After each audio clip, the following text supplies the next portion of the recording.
নমস্কার দর্শক বন্ধু।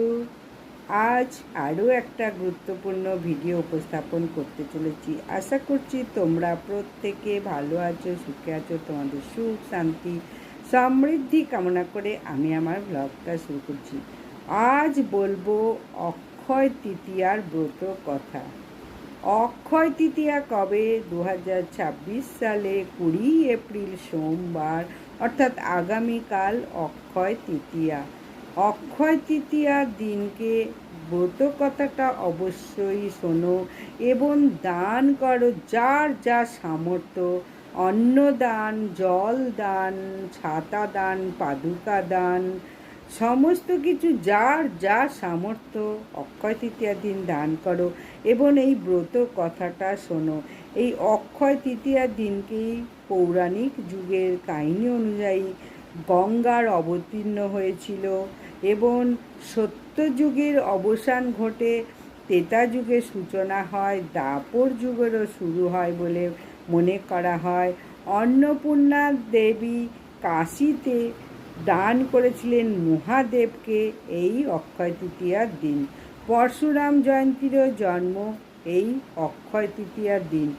অক্ষয় শব্দের অর্থ যা কখনো ক্ষয় প্রাপ্ত হয় না এবং পূর্ণ কর্মের ফল অবিচ্ছিন্ন থাকে।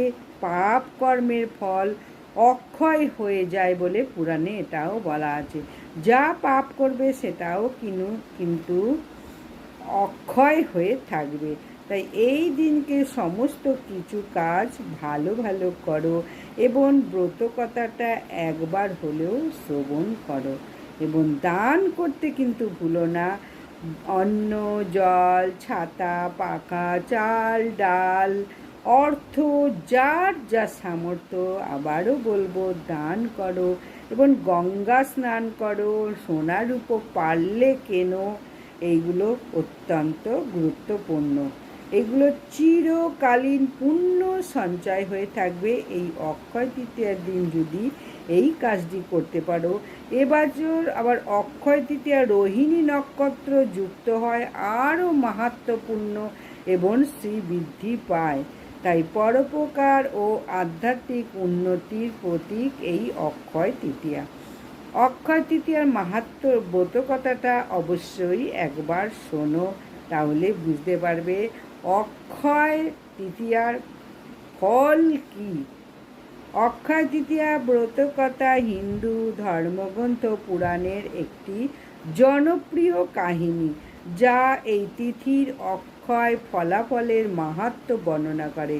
এটি সাধারণ একজন নিষ্ঠুর ব্রাহ্মণ ও তার ধার্মিক স্ত্রীর গল্প নিয়ে তৈরি। প্রাচীনকালে এক নিষ্ঠুর প্রকৃতির ব্রাহ্মণ ছিলেন, যিনি ক্রোধী, জেদি, অতিথিপরায়ণ ছিলেন না। এক অক্ষয় তৃতীয়ার দিন দুপুরবেলা ক্ষুধা তৃষ্ণায় কাতর এক বৃদ্ধ পথিক ব্রাহ্মণ তার বাড়িতে এলেন এবং অন্ন জল চাইলেন, কিন্তু সেই নিষ্ঠুর ব্রাহ্মণ তাকে জল পর্যন্ত না দিয়ে বাড়ি থেকে বের করে দিলেন। তার স্ত্রী সুশীলা দূর থেকে এই দৃশ্য দেখে হৃদয় বেদনা অনুভব করলেন। তিনি স্বামীকে তিরস্কার করে পথিক ব্রাহ্মণের কাছে গিয়ে ক্ষমা চাইলেন এবং নিজের বাড়ি থেকে অন্ন জল নিয়ে তাকে তৃপ্তি দিলেন। সেই বৃদ্ধ ব্রাহ্মণ আসলে ছিল স্বয়ং নারায়ণ। কালক্রমে নিষ্ঠুর ব্রাহ্মণের মৃত্যু হলো। যমরাজের সভায় চিত্রগুপ্ত তার পাপ পুণ্যের হিসাব দেখালেন। অসংখ্য পাপের জন্য নরকবাসের আদেশ হলো, কিন্তু চিত্রগুপ্ত উল্লেখ করলেন যে তার স্ত্রী অক্ষয় তৃতীয়ার দিন ব্রাহ্মণকে অন্ন জল দান করে অপার পুণ্য সঞ্চয় করেছেন। এই অক্ষয় পুণ্যের ফলে ব্রাহ্মণ মুক্তি পেলেন এবং বিষ্ণুলোকে প্রাপ্ত হলেন। এই কথাটি মহামুনি শতানিক যুধিষ্ঠিরকে শোনান, যিনি কুরুক্ষেত্রে যুদ্ধের পর বিষাদগ্রস্ত ছিলেন এবং শতানিক বললেন, অক্ষয় তৃতীয়ায় অন্ন জল দান বা শুভকর্মের ফল চিরকালীন হয় এবং পরিবারের মঙ্গল ঘটায়।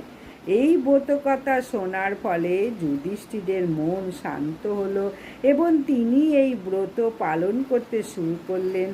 এটি শেখায় যে অক্ষয় তৃতীয়ায় পরোপকার, বিশেষ করে অন্ন জল দান, পাপ নাশ করে এবং অক্ষয় পুণ্য লাভ করে। এই কাহিনী বাংলা পঞ্জিকা বিভিন্ন পুরাণে বর্ণিত আছে। অক্ষয় তৃতীয়া ব্রতকথা পরিবারের সমৃদ্ধি ও মোক্ষের প্রতীক, যা আজও শ্রবণ করে লক্ষ্মীনারায়ণের আশীর্বাদ লাভ করা যায়। তাহলে ভিডিওটা যদি ভালো লাগে অবশ্যই লাইক, সাবস্ক্রাইব, শেয়ার করে দাও। নমস্কার। অক্ষয় তৃতীয়ার মাহাত্ম্য ব্রতকথা সমস্তটা শুনিয়ে দিলাম।